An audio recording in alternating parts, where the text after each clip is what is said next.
I start by offering a warm welcome to the Border Focal Point Network breakfast, the fourth such breakfast. This one particularly timely. It comes as we have had the benefit of the European Commission's report, EU Border Regions Living Labs of European Integration, which we will have the benefit of Slavomir Tokarski from the European Commission's DG Regio talking about that report in a minute. The format today is that following that introduction from Slavomir, that we will be taking two presentations of particular case studies, and then with all of our panelists moving into a panel discussion about how we can maximize border regions' potential and look at how we can offer solutions and policies to enable their recovery and prosperity. After that panel discussion, we will conclude with Slavomir again taking some of the conclusions out of our discussion and future points. We have today also two polls, which are going to enable us to offer some views from all the participants. Can I just talk you through one or two of the arrangements? If, as participants, you want to ask a question, can you please use the Q&A function, put that question up there, and I will see it, and with the help of my colleague Charlotte and Karen, we will attempt to bring that question to each of the panelists. Sorry, I didn't introduce myself. Sorry, I'm Andrew Lansley, and I am the Strategic Counsel at Low Europe, and we have the great pleasure and privilege of working with the European Commission on the Borders projects. And so can I also introduce to you the polls? Now, if Charlotte will kindly open the first poll, you will see that the first poll, which I'd be grateful if you were able to complete an answer to in the next few minutes, asks whether, in your opinion, how the national authority of your country perceives cross-border cooperation. You can choose one of the three options, that they perceive it as a high priority, as a medium priority, or as a low priority. So that will enable us to start off. So if all the participants would be kind enough to answer that poll in the next few minutes, can I turn then to Slavomir from the European Commission.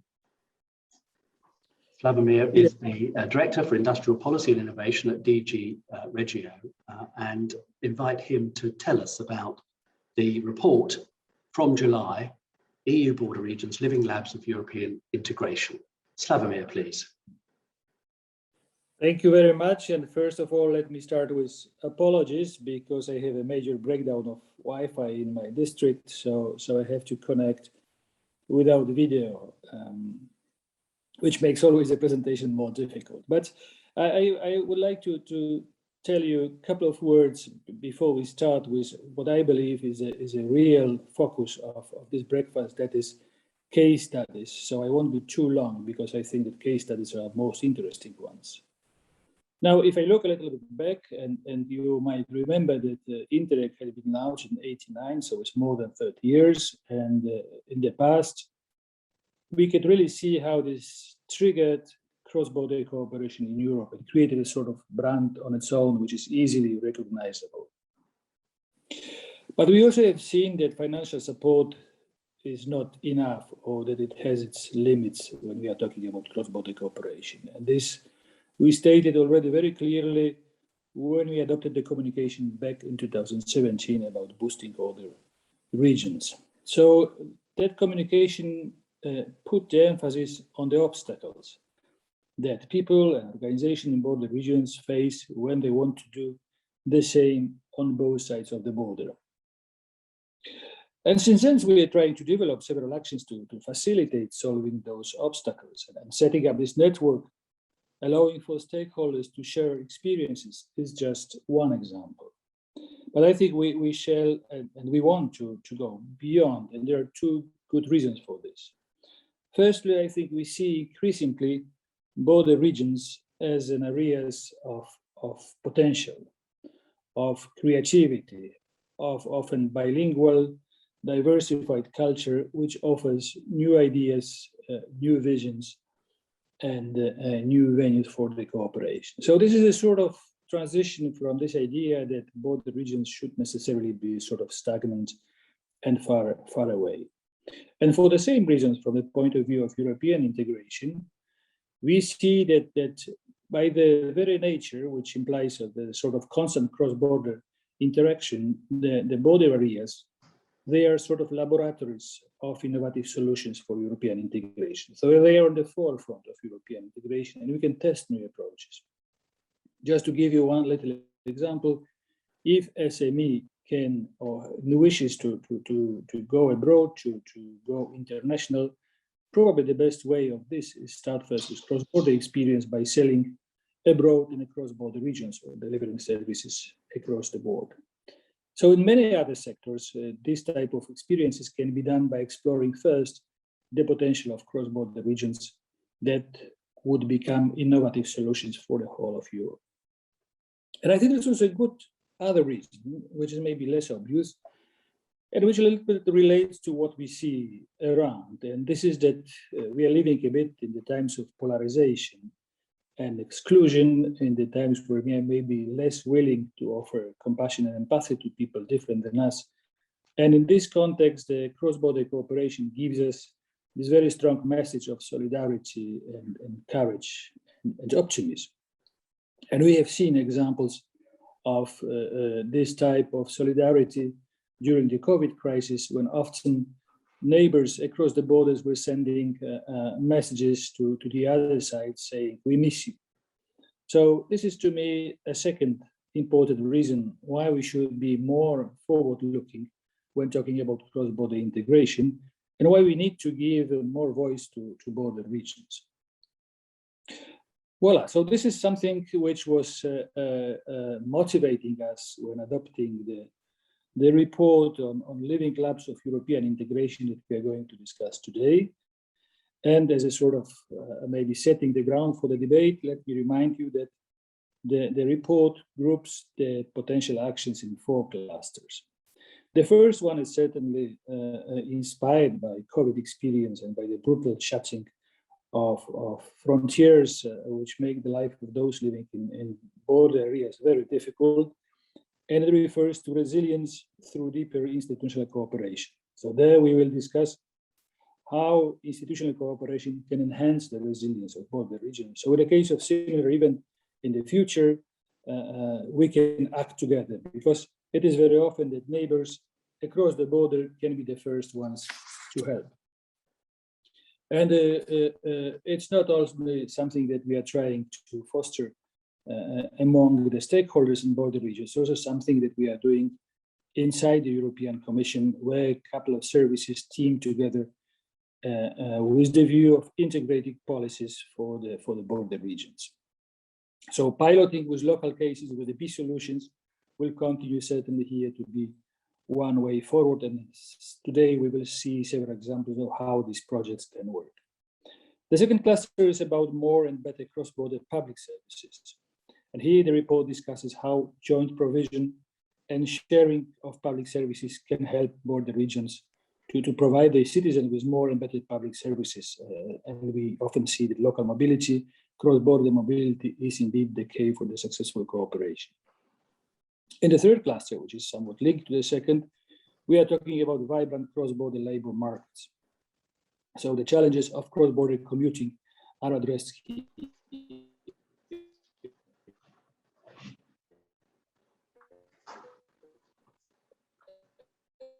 Slavomir, I'm afraid I've lost your... And indeed, the experience shows that cross-border commuting. Slavomir, sorry, we're losing your potential to balance regional labor markets without the social cost. Yeah. Yeah, you come back. Can you hear me now? Yes, you come back. Thank you. Can you hear me now? I can hear you now. Can you hear me now? Yep. You lost me when I was talking about what? Just to know where do I need to restart?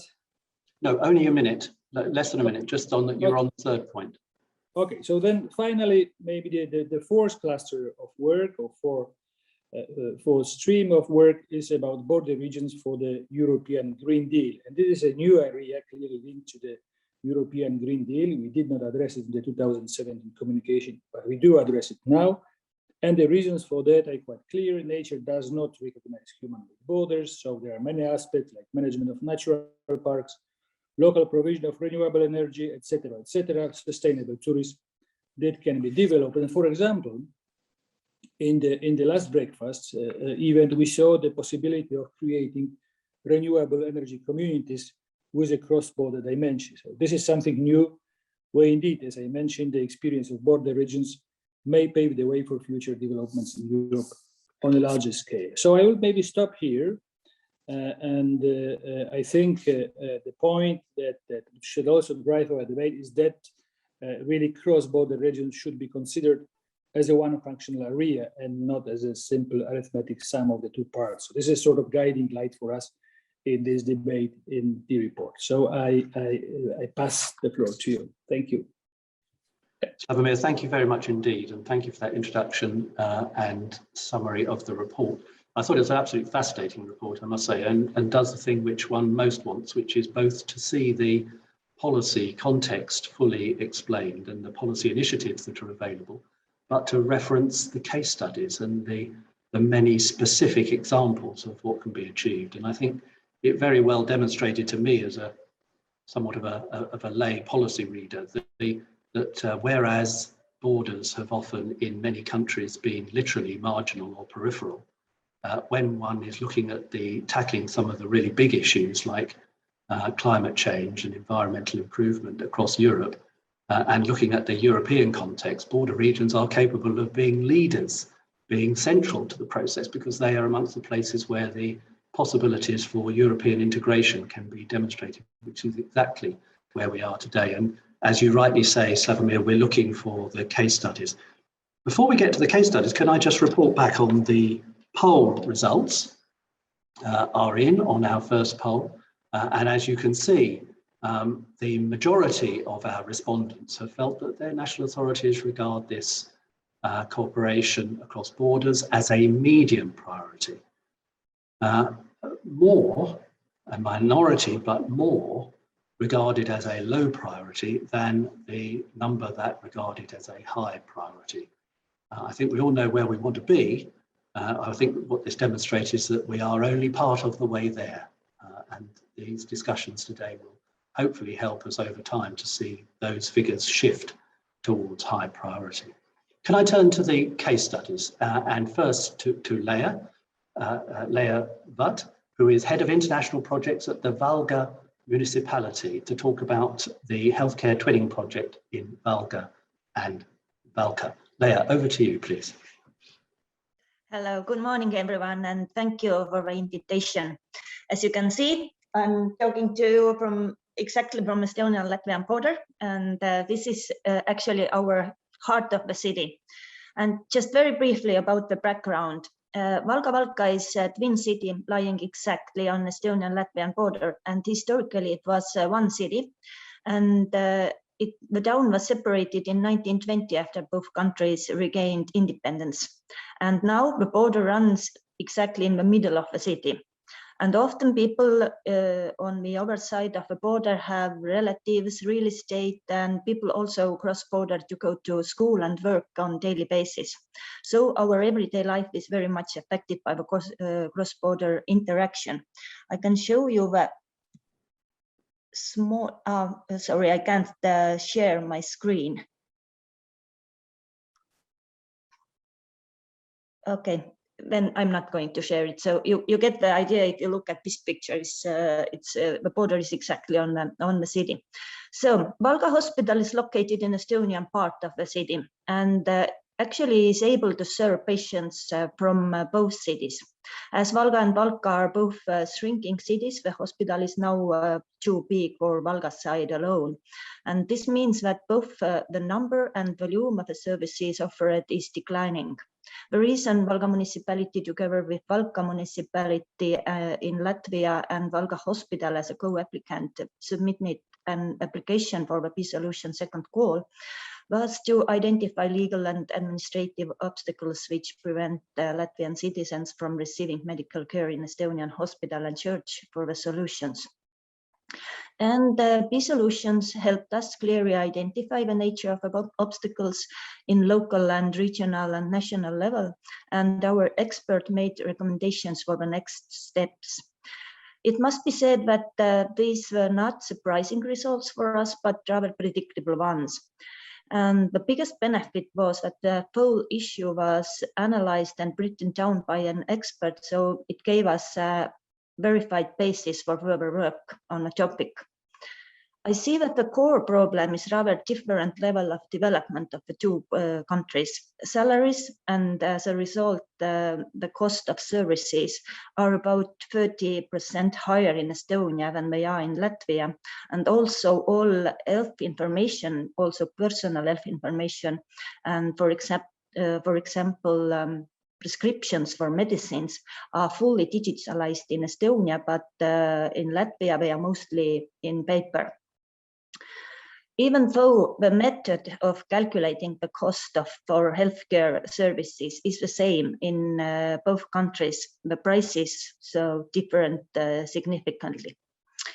And the Latvian Health Insurance Fund is not interested in covering the cost of medical health in Estonian side, and that's the core problem. About the implementation, in our case, the external factors have been the biggest influence why we have not yet reached the final solution. We received the final report in October 2019, just a few months before the pandemic broke out, and it paralyzed all the further work. And also, political instability has affected as most decisions need to be taken at the national level, and the number of changes in Estonian government have slowed down the process, and the same has happened in the local level. Our local government has changed 4 times in the past 3 years. As to whether this solution offered by an expert can be used in our case, I think it depends on whether current national laws, for example, on patient rights, allow the national health funds to, on both sides, to conduct agreements with hospitals from other countries. In our case, it turned out that there are, in fact, no legislative obstacles, but those obstacles are administrative ones. Shortly, I think it's all from me. Thank you very much, Leah. Can I just ask you one question? Because it seemed what you're describing, particularly in respect of countries' health systems that are unwilling to buy and pay for healthcare provided in another country, particularly where there are any differences in the tariff that's applied to that, as well as the difficulties with data management across it. These are precisely the things which the EU Cross-Border Healthcare Directive is intended to address. And we know the take-up on cross-border healthcare following the directive has not been as great as people hoped it might be. Have you and your colleagues between Estonia and Latvia had an opportunity to see how those administrative obstacles can be overcome? I think the only way is for us intensively talk about the topic and about the problems in our city, because Valga Hospital is the only regional hospital in Valga and Valka area. So we are very, very interested that this hospital could be sustainable and offer services on both sides of the national border. But there's willingness. I see the lack of a willingness from both countries and from both national institutions. So mostly, of course, from Latvian side, because money is also a big topic, and if the difference is like 30%, like in our case, it's a very big money. For example, giving birth in Latvia, it costs about 2,000 euros when you take the tariff, and in Estonia more than 6,000. So it's a big difference. It is a big difference. That is a big difference, and these are not just administrative obstacles, but they're budget obstacles, and we know budgets are often determinative factors in these things. But it's really interesting because it does demonstrate that you have the potential, at least, to tackle some of these cross-border healthcare. Yeah, and it's really interesting how we are all Baltic states. We come from the same history, and this level of development is so different. Yes, it is, isn't it? Yeah. To what extent can you use patients' own preferences as the basis for trying to overcome these obstacles? Because it's very difficult for the system to fight against patients who say, well, I don't want to go somewhere else. I want to go to Valga Hospital. That's close and convenient, and I trust them. The patients can't choose whether they want to go to Valga or Valka. But I know that we have the things have happened that the people who need like emergency care, they cross the border and then suddenly collapse in Estonian side, and in that case they are taken to the Estonian side of hospital. Yes. Yeah, thank you very much, Lei. You'll join us in the panel later, and we may have participants who want to ask you further questions then. Can I turn, if I may, please, to Arjan Schipanburg, who is the project leader for energy transition and sustainability at the North Sea Port, talking about the transport of carbon dioxide in the North Sea Port project. Arjan, please. Yeah, thank you. I would like to share my screen, so I'll try to do that.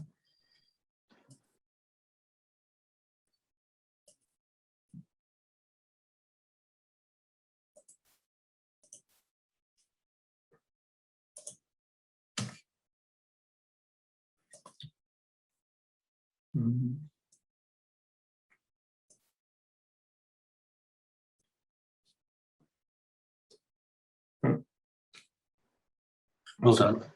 Yeah. Well done, you got it. Took some time, thank you. Thank you for the opportunity to present the results of cross-border transport of CO2. My name is, as said, Arjan Schipanburg. I'm a project lead at the Port Development Department of North Sea Port. And North Sea Port is actually merged in 2018. It's a combination of the ports of Flushing, Terneuzen and Ghent. So it's on the border of Belgium and Holland. And it's also close to big harbors like Antwerp and Rotterdam, smaller harbor in the areas, Zeebrugge. And with 12.5 billion euro, it's actually a big harbor in terms of added value. It's actually on the third place of all the ports in Europe. And it's actually quite unique that we're a cross-border port. I think we're the only one doing something like that in Europe. Apart from the CO2 project, which I will tell you more about today, we have more projects that are currently in progress. So the first one, which is also quite far in progress, is the Rail Ghent-Terneuzen project. In this project, we develop a new freight train connection, and that's also cross-border. We do that together with Infabel and ProRail. And in that project, we also found quite a complex, but I think a good governance structure to manage the project and to make sure that the cross-border obstacles are moved away. The second project is the Hydrogen Delta Network, as we call it. This is a cross-border hydrogen network that is developed right now together with Fluxys and Gasunie, which are the TSOs of both Belgium and Holland. And the purpose of that network is to connect the green and blue hydrogen initiatives that are present in our harbor with the demand that is also present in our harbor. And third example is the cross-border CO2 network that is used to connect CCUS initiatives. And for those of you that don't know CCU or CCUS, that's all about utilization or storage of CO2. And it's good to know that in our harbor there's big chemical industry present. And also the steel industry is also big. For example, ArcelorMittal in our harbor is a company that is emitting about 10% of the Belgian CO2, and also the Dutch companies also emit quite some CO2 if you compare it to the Dutch total emission. A nice example, which is already quite far, is the hydrogen delta network. So it's the hydrogen project. I showed you a map just to see the interesting cross-border things that are happening here. So you see that there's developments of region or of national backbones. So the Belgians are in Belgium. There's a national backbone being developed. And in the Holland GasUnie develops also a Dutch backbone. And in our harbor area, we are looking at connecting an existing hydrogen pipeline, looking for repurposing of a gas line with GasUnie, development with Fluxys to develop a new pipeline to Ghent. So what you see is that we're actually in this area working quite good already cross-border. And of course, there is quite some obstacles, but what we see is that as a harbor or as a port, we can play an important role in that, to connect all those companies and all those parties and governments, and to make sure that they work in an aligned way. If you look to the cross-border CO2 network, I have to say that there is no pipeline yet. It's all under development, and we're actually right now in the phase that we have discussions with companies, and that can be either emitters or CCUS operators. And we have to say that there's quite some obstacles in that, although we are used to that in the other projects as well. So the first one is, for example, that the CO2 for cross-border transport of CO2, the London Protocol has to be ratified by the Belgian and the Dutch government, which is not done yet. And the second one is also, that's also for the companies a difficult one, is that both countries have their own national CO2 reduction measures. So, for example, in Holland, there's a national CO2 charge on the emission of CO2. And on the other side, there is also Dutch subsidy on CO2 reduction. And in Belgium, there is no subsidy yet.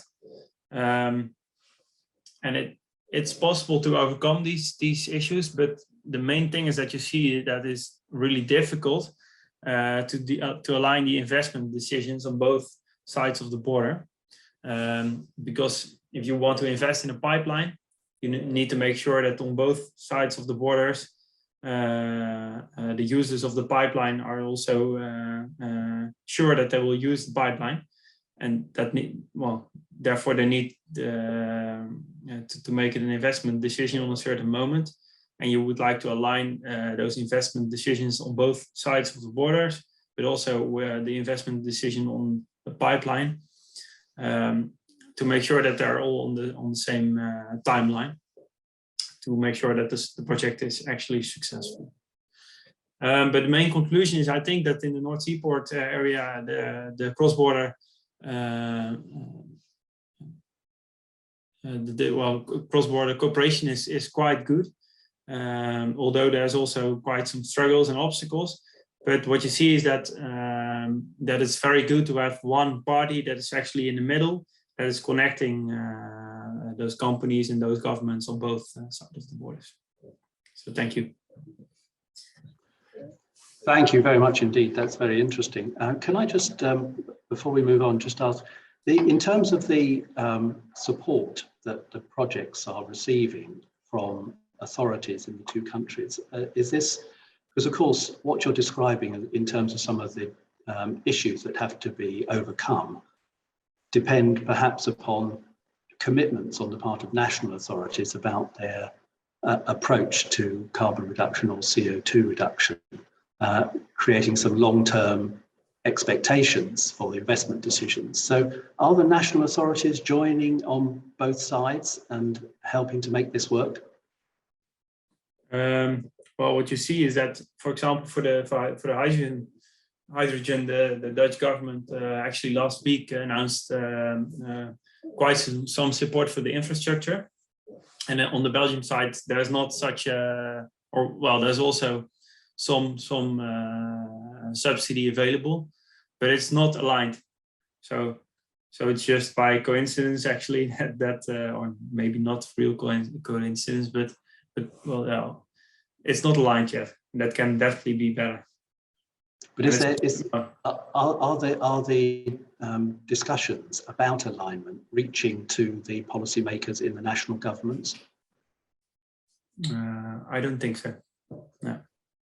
Okay, but that would be helpful, because then it would be helpful if it did, because then you wouldn't be in effect waiting to hear what the governments are saying and hoping that they align. You might be able to build that into the policy in the first place. Yeah, but what you see is that it's already quite difficult to in a national perspective to get to those subsidies, and there's also quite some discussion around that already. And if you want to align that also to, in the case of Netherlands, to Belgium and to Germany, well, that's a challenge extra. Yeah, but it would be useful, definitely. Yeah. Okay. Thank you very much. I can see we have some questions that are building up, but I think they probably are for the panel now, and I'll make sure that we bring those in during the course of the panel discussion. So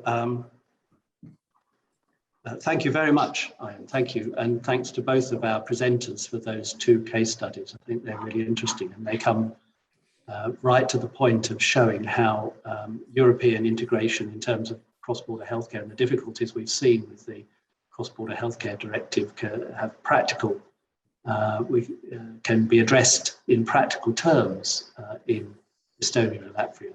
And some of the opportunities for European transnational working on energy, things like carbon capture and storage or carbon reduction, these are vital issues for the European Union, and clearly sometimes it is only by cooperation across borders that we're going to be able to make this work most effectively.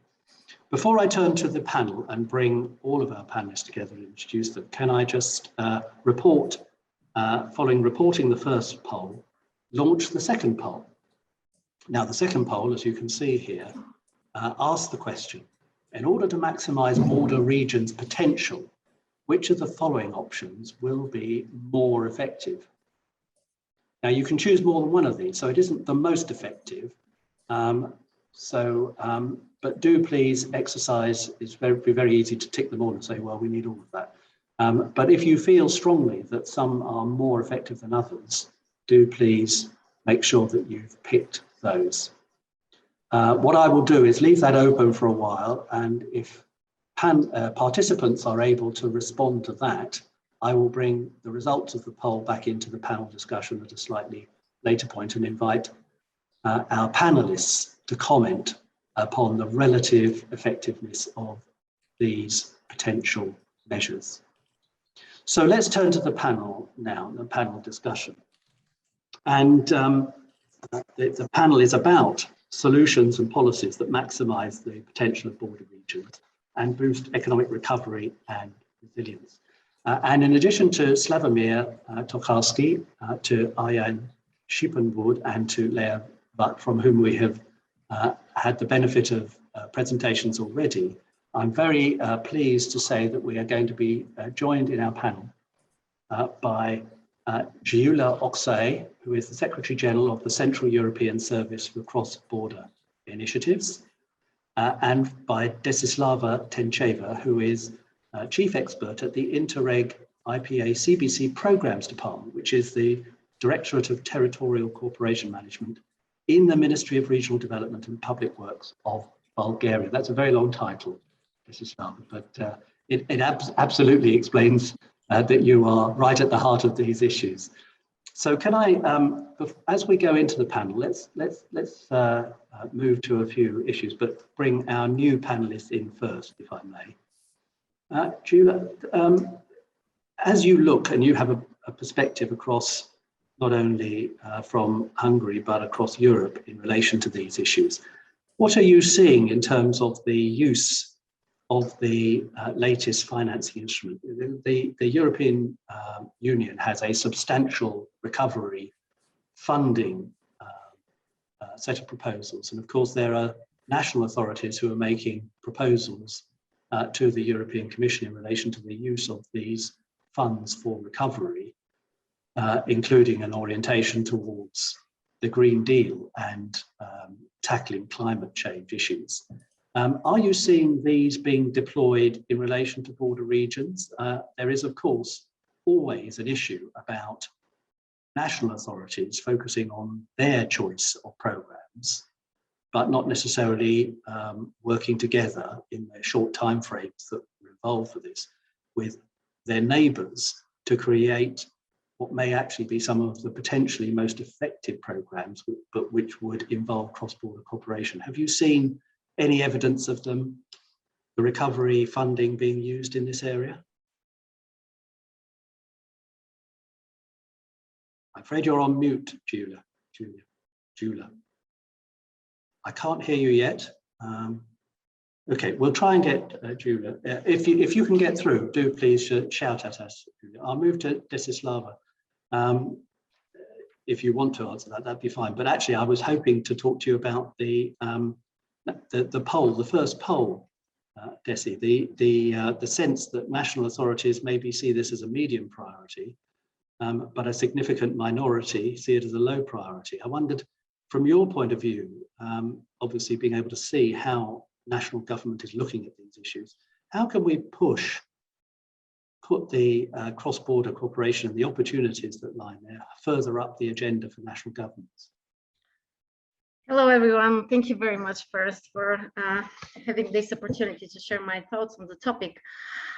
First of all, I think that it's very important from a policy perspective to put a dividing line between external and internal borders when it comes to assessing and addressing challenges and expecting national governments to step in and support this addressing of the challenges. Because in case of Bulgaria, actually, I must say that Bulgaria could be seen indeed as a very good example of a living lab for European integration, because in our ministry, just to say a few words, in our ministry, as a managing authority, we actually manage 3 CBC external programs with Serbia, North Macedonia, and Turkey, and at the same time, we are also acting as national authorities of 2 internal borders programs, interactive internal border programs with Romania and Greece. And in all of these 5 border areas, we actually observe quite different territorial needs and potentials for development. So from a policy perspective, we first need to to clarify what type of borders we are talking about and what kind of support we are expecting from national governments. Currently, national governments, at least here in that part of Europe, in my opinion, have only a basic knowledge and an understanding of the challenges that have been faced by people living on external borders. And national governments rely exclusively on EU funding to provide solutions for the challenges of the external borders, the territorial challenges. This is so, in my opinion, because major concern of the central administration are actually border-related issues and not the living environment of these areas. This problem is left with the hand of the EU through the Interreg programs. But it is slightly opposite situation when it comes to internal borders, because no border issues are on the agenda. And actually, these border areas are no longer seen as such that require specific policy measures, national policy measures to boost their economic development. Okay, thank you very much. That's really interesting. Julia, how are we doing? Do you want to try without the headphones? Let's try again. Could you try without the headphones? Can you hear me now? Yes, I can. Ah, Yeah. okay. Thank you. Well done. Very good. Sorry for this technical difficulties in the moving. So the question targeted the utilization of recovery fund regarding cross-border cooperation, as far as I understood well. Yes. So first of all, I would like to congratulate Mr. Tokarski and the units working on the report and all the activities carried out for the sake of the interest of border regions, because you know it is a very complicated situation where they are working in. We have to face a multi-scalar set of interests, and these interests are not always in harmony with one with each other. So we have an interest at EU level, as EU as a global player, which necessitates the adoption of goals and indicators which might facilitate to compete at the global level. And there are the different interests represented by the EU institutions and different DGs. You know, as you can, it can be found in the report that the DG Regio has always to make the CBC acknowledged by the institutions. And of course, there are the CBC actors at local level with their own spatially tailored needs and interests. And there are the nation states, which have a very strong power in decision making at the EU level, and they have a special national interest that they would like to see in the European policies and in the share of the European funds. And I remember maybe 1.5 years ago that when the DG Regio wanted to include the cross-border or territorial cooperation in the recovery fund with a very small amount of money, and the European Parliament supported their initiative, and they wanted to even to increase this ratio, which is dedicated to territorial cooperation actions. It is clear that many issues which are raised at the moment at European level regarding climate change, regarding the pandemic, we have very salient experiences with the COVID pandemic affecting the most the border areas. So these activities which are needed at the local level are not negligible at national level. However, the national governments are not interested in the share of these funds with the cross-border neighbors, you know. So this is a very important, and I think that during the last years, an emerging problem, what we are facing in the border regions, that the national interest and the competences of the public servants working at national level are not in harmony with the needs and the interests of the border citizens. And not only regarding the funds, because I think it is an issue that, okay, we have a very small portion within the budget of the cohesion policy, 2.5%.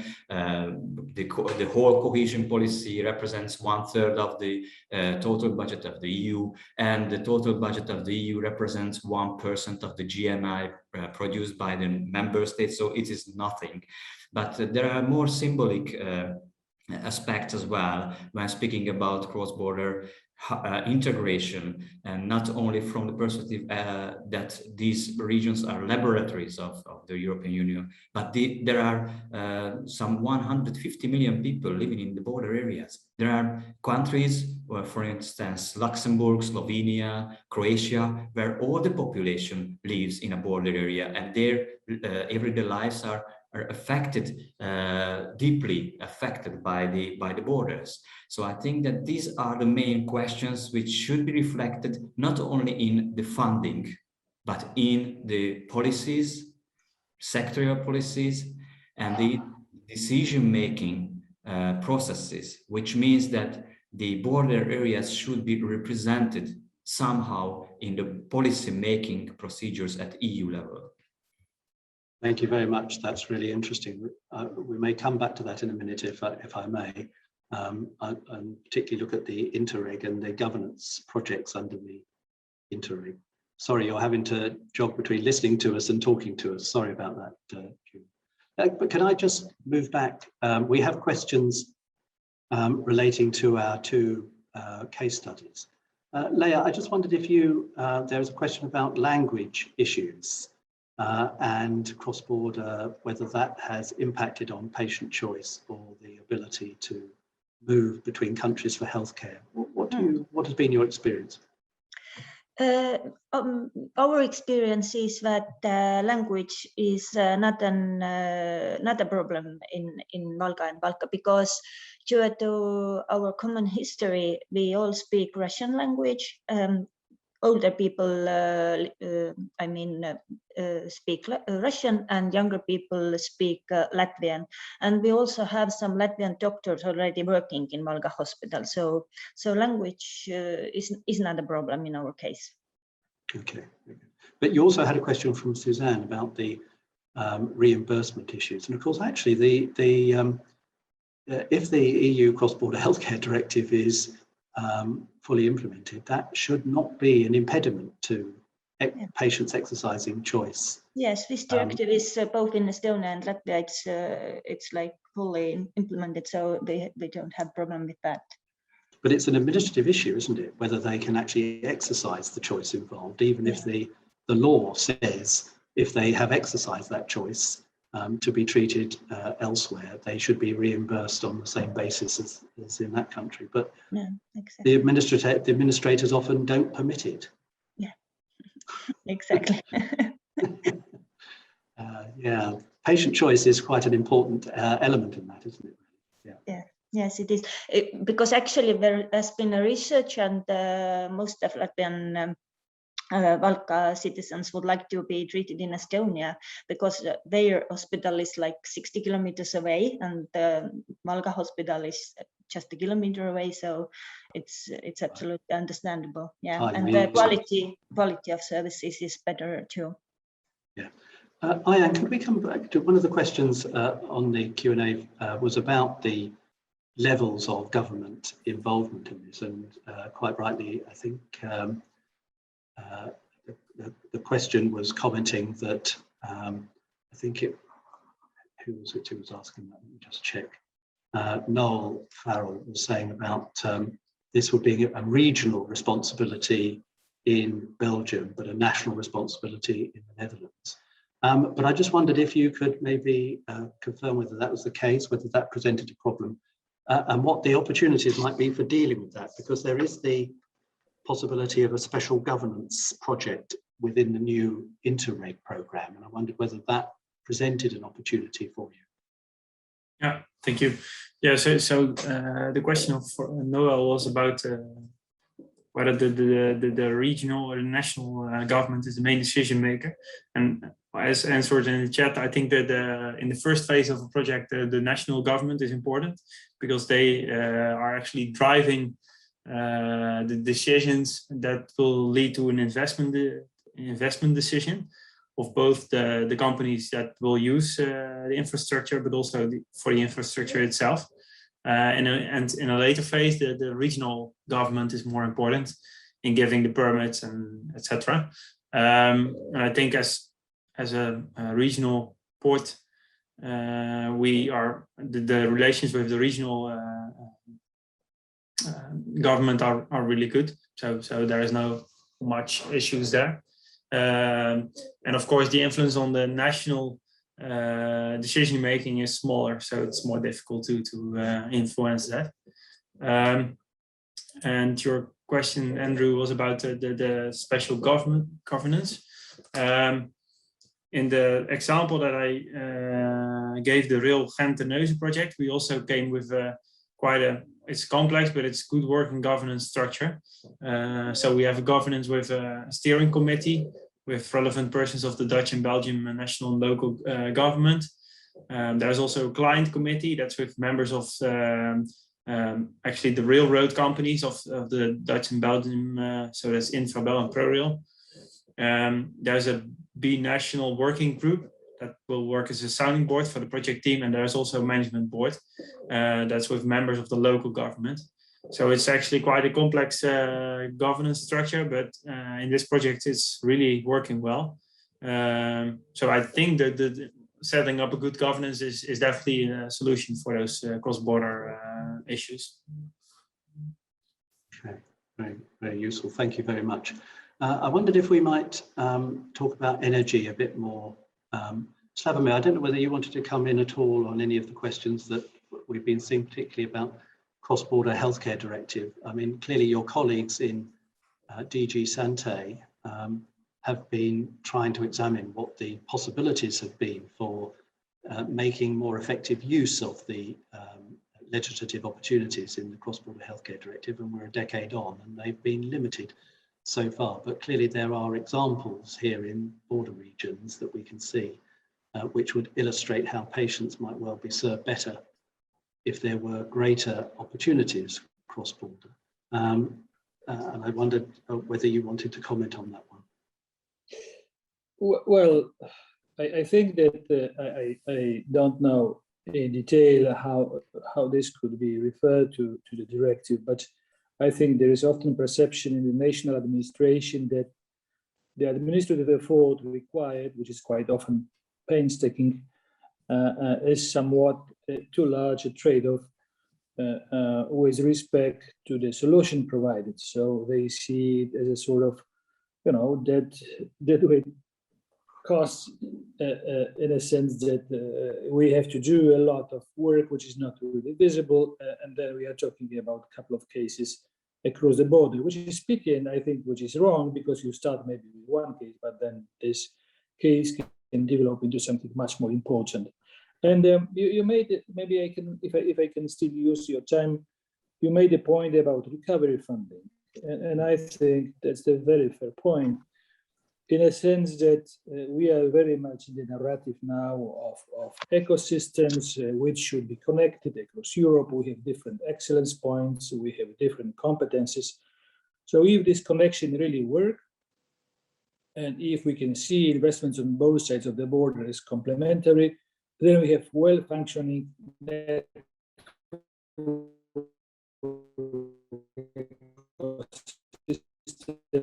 which make us competitive on the global market, also against China and the US.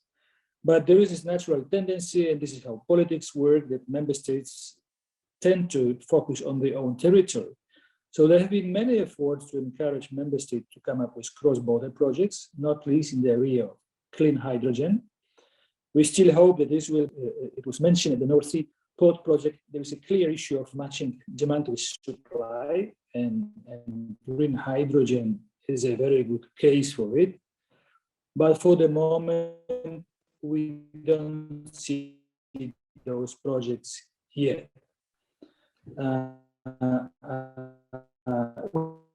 Sorry, Slavomir, we're losing connection to you slightly. You were saying we're not seeing those projects.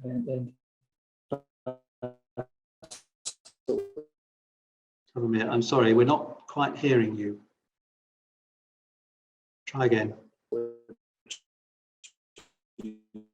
No, we're losing. Sorry, I'm gonna. Sorry, we're not hearing you, Slavomir, at the moment. Let's see if we can come back to you in a minute about that. But I wondered, Desislava, could I turn to you? Obviously the yes, we notwithstanding the efforts we made, okay, and those efforts. No, we're having difficulty hearing you, Slavomir. I'm sorry, your connection is breaking down. Let me turn to Desislava for a moment.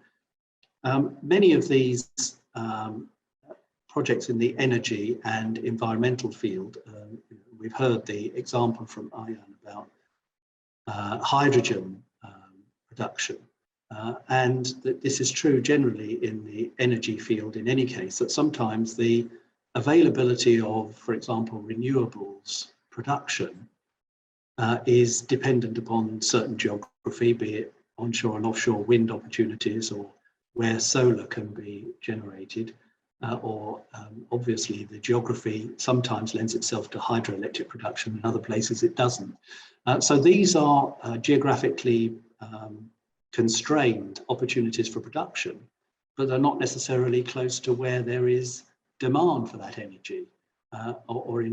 So the connections, the networks are really important, and sometimes cross-border makes transparently good sense that you can produce in one place in one country and sell readily to another. So those networks are really important. Are you seeing from government's point of view that they are actively creating that?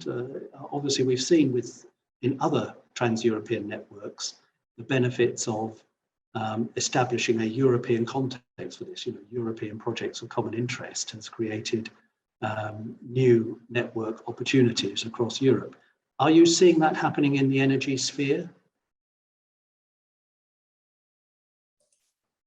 Was that a question for me? Sorry. Either you or Desislava, but Arjan, you may well appreciate this, because obviously you've got the energy context for your project. Yeah.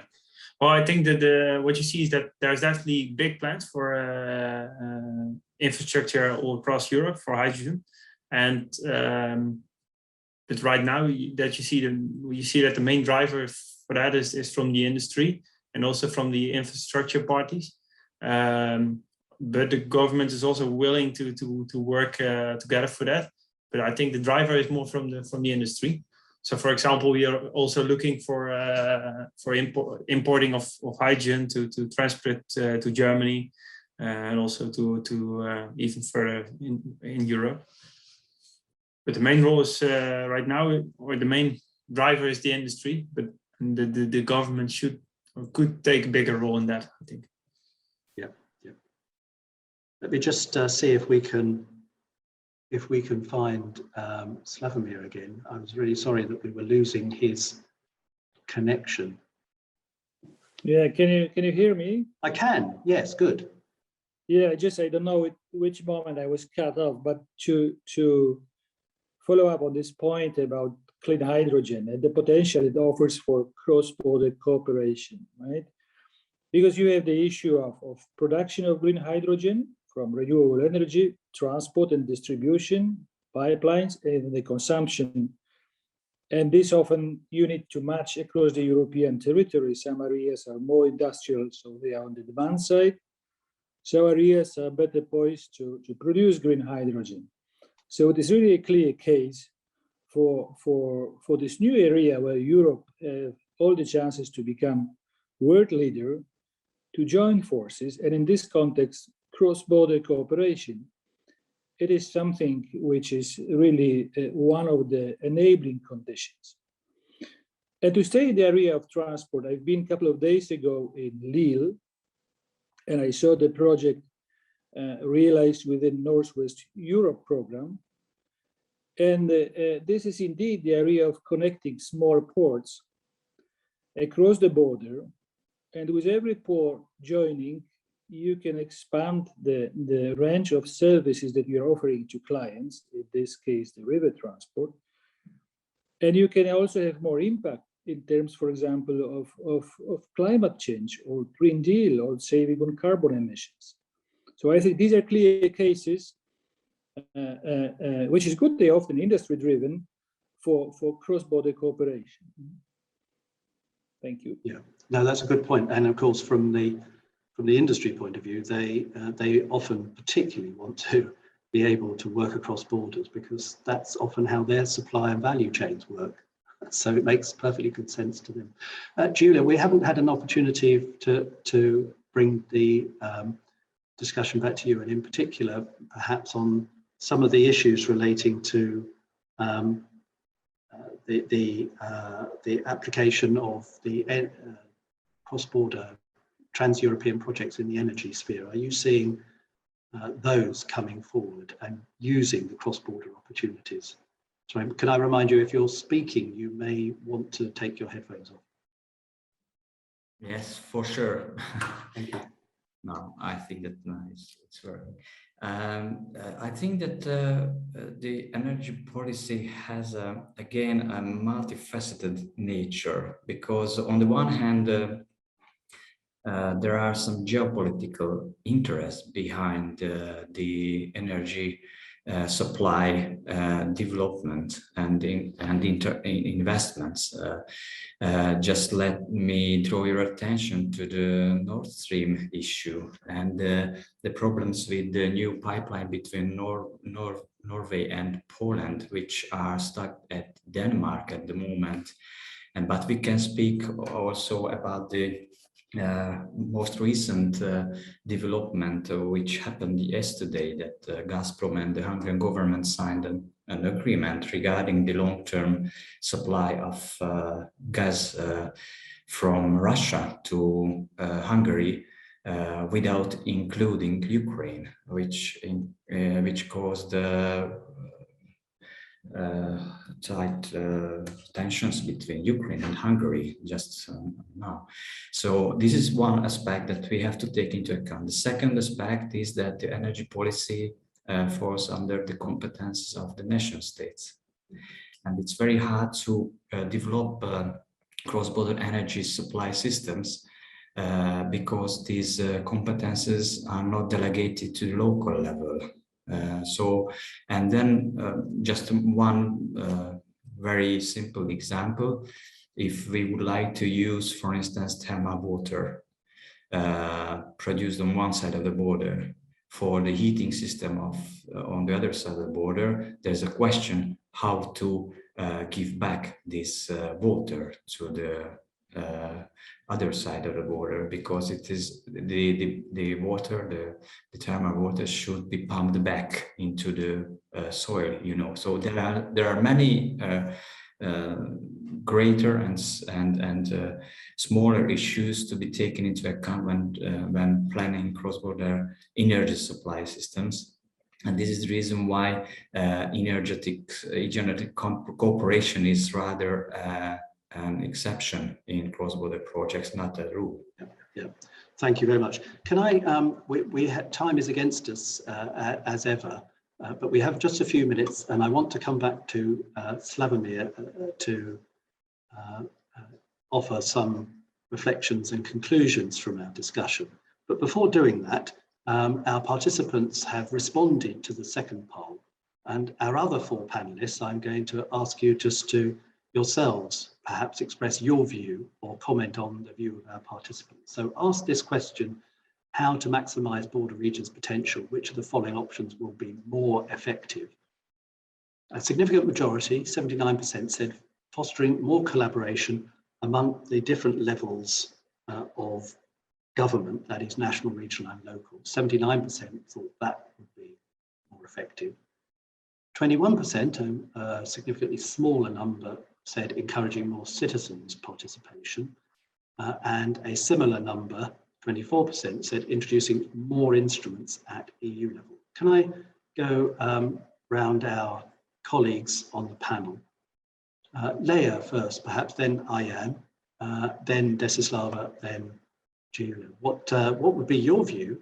And if you have a comment on why our participants took the view that they did. Leah.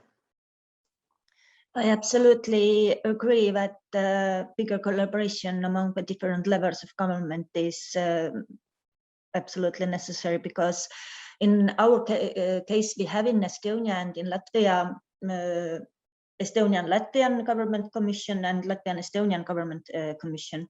And once a year, we ask us for problems, and we have to build some kind of service to show what kind of problems do we have in border areas. But after that, there's silence, and this kind of collaboration is, I would say, it's like zero in Estonia. So this is the biggest problem, because in everyday basis. We have so much to do in local level. Our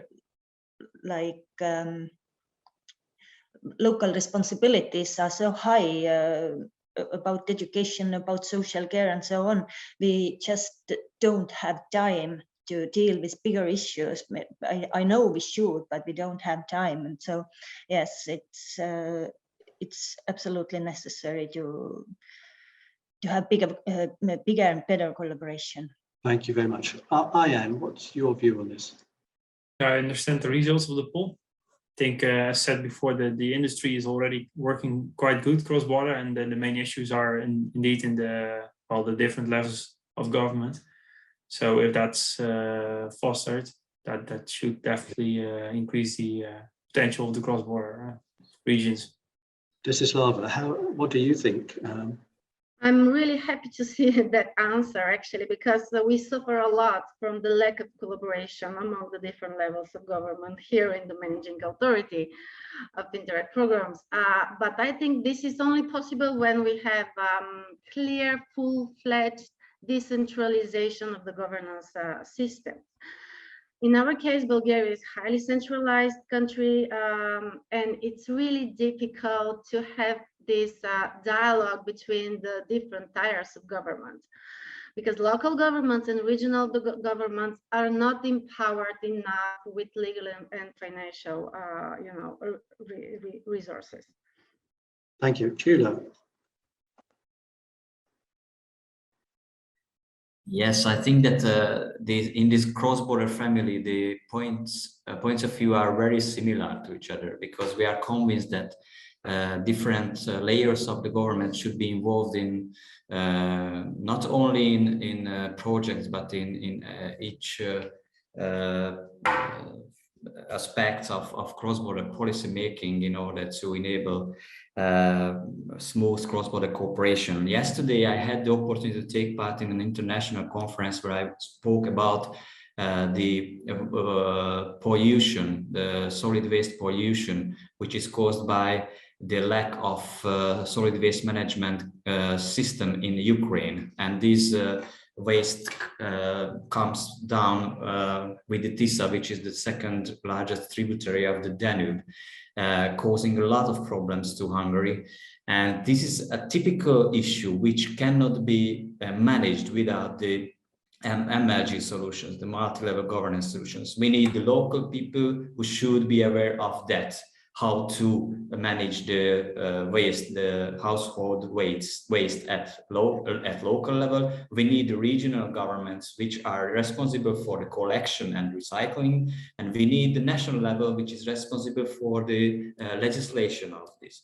And maybe if the COVID even had a good impact on policy shaping at European level, I would like to stress that from this perspective, it had a positive effect, because the COVID put on the spotlight the citizens who are living in the border areas, who are troubled of the effects of the borders, because before it was not salient. It was not very clear that we have 150 million people living in border areas. We didn't acknowledge that we have 2 million cross-border commuters. Many of them are medical staff. So this, I think that if COVID had a good impact, this would be this good impact that now everyone knows that there are citizens living in the border areas, and not only economy, and not only cohesion, and not only flow of goods, but there are people, and we should take care about people. Yeah, very good. Good point. Thank you. So, Slawomir, we have a cross-border consensus. Could I come back to you for a few concluding and indeed perhaps summary remarks, please? Yes, thank you. First of all, apologies for this quality of my connection, but I was trying to do something about it. But we all suffer. No, of course, I sign up to what has been said, and I cannot resist saying that what I hear confirms clearly that this idea of the Commission behind European cross-border mechanism were right. and that at least this idea of, as a first step, creating border contact points in the national administrations, as a first step, that there was something which we really should not give up on. Secondly, if I'm making this philosophical point, we are often talking about the diversity of Europe, creativity of Europe, but very often it is seen just as an obstacle in cooperation. It shouldn't be so. It should be something which gives us force, makes us competitive, makes us different. But for this, cross-border is clearly a key and a case on its own. Second, we should not forget about local community and about people-to-people contacts. They might seem maybe less visible in terms of money, but they're crucial for creating links between our citizens and fostering this sense of belonging and of solidarity. So, for example, we were mentioning energy communities. That is something where citizens can work together for Green Deal and actually can gain something from participating in this, right? Because we often see Green Deal only as a sort of cost, but it offers also a lot of opportunities, and energy communities producing renewable energy is certainly one of them. So we will certainly continue with B solutions. We see the rationale, we are motivated, we will continue with raising the voice for border regions. In this, you can certainly count on us, on myself, on my colleagues. And maybe as a last thing, I would like you to invite you to the next meeting in these debates, in the breakfast events. And in the next one, we'll have the opportunity to present to you a new tool that is a mapping of cross-border public transport services. So stay tuned. Thank you very much. Thank you, Slavomir. So yes, very much looking forward to that. Very interesting. And I think that's maybe toward the latter part of November or early December. So do look out for that further very interesting discussion. But we had a very interesting discussion today. Thank you all very much. I want to say a special thank you to all of our participants, Slavomir, Julia, Ayan, Desislava, Leah. Thank you for all of your contributions. They're very much appreciated. Thank you to our participants for taking part in the poll and for submitting your questions. And clearly, as Julia was very importantly telling us, 1 in 3 European citizens live in a cross-border area, and they are no longer marginal. They are central to the opportunities for European integration and European recovery. And we're looking forward to realizing those opportunities together. Thank you all very much indeed for your participation this morning. And we look forward to seeing you again soon. Thank you all very much indeed. Thank you. Bye. Thank you. Bye.